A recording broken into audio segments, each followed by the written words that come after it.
Bible cha an le tika hin King James version atat mi pol ni chun le loading timi befang pali nai pani nak le loading antimi hallelujah tisi hallelujah he zai ro dan le du lo chun asulam hallelujah tak tak he atu ka chimbang khan kan le aso atlaw lai tisi boy pamin tang ra chau se ti long se lo chu boy pamin tang ra chau se atam pi le ko so dang aung le ko chu hallelujah timi befang pakhat yakin boy pamin thang that chau se ti long se lawin sun pa nak le lian nga nak le upat nak vi te chu ama pathian ta long long asit ya tel chi a hau man ni rom kho ve lo mi sun pa na vel tel chi chu cha le loading ti kan lai Bible ni ale ole ko kol hola kin sama sam chunga hallelujah tam tuk chu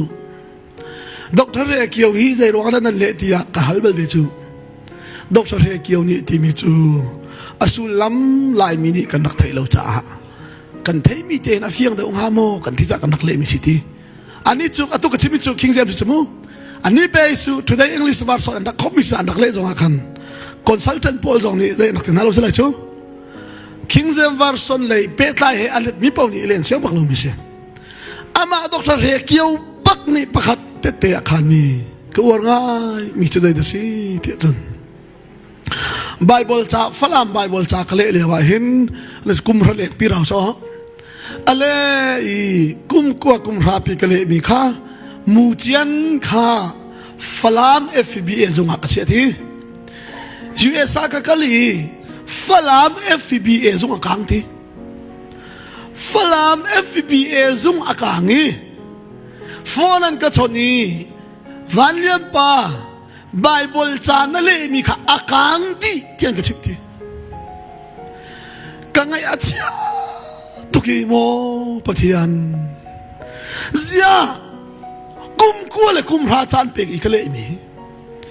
falam holin na bia chua khove na ka chuvial te chan ka pe mi chuma na chi pakhana na khang thar ko ti ti ka ngai cha tuki nupi le fa le mai patling pi ta chu ko ti le yi chu khana ka le ka top ti tuan tuk macam tu, kadap keloma kau ti,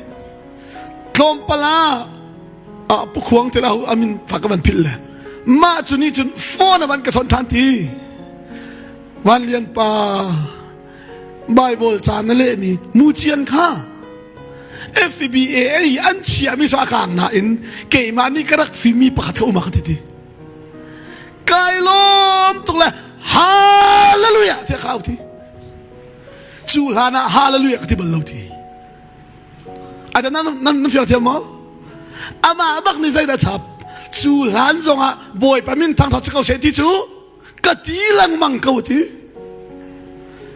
chutluk I lom nak I kawan khalong ba chun ka kan hallelujah hi awi va war ngai ding zong selo va war lo ding zong selo a chau tu cha na fiang hallelujah a fiang vela musa van ne du la an cha thil rit pur nak na rit deu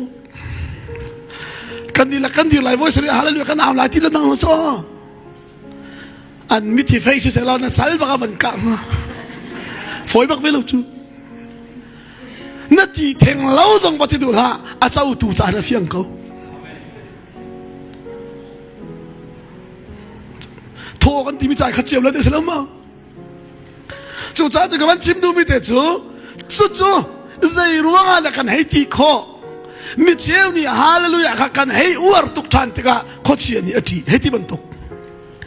a hallelujah be fang kha kho chi ni ati lo hallelujah be fang chu kol pa song chon piak lo zai chim thiam ko lai ngak che te song chon piak lo a chim thiam ko lai a hallelujah be fang kha se tan ni ati lo le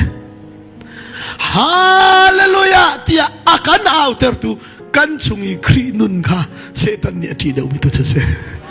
hallelujah anun nei tung lo ya au khi zai mana sin lo hallelujah zong an anung le nung lo um ve hoi so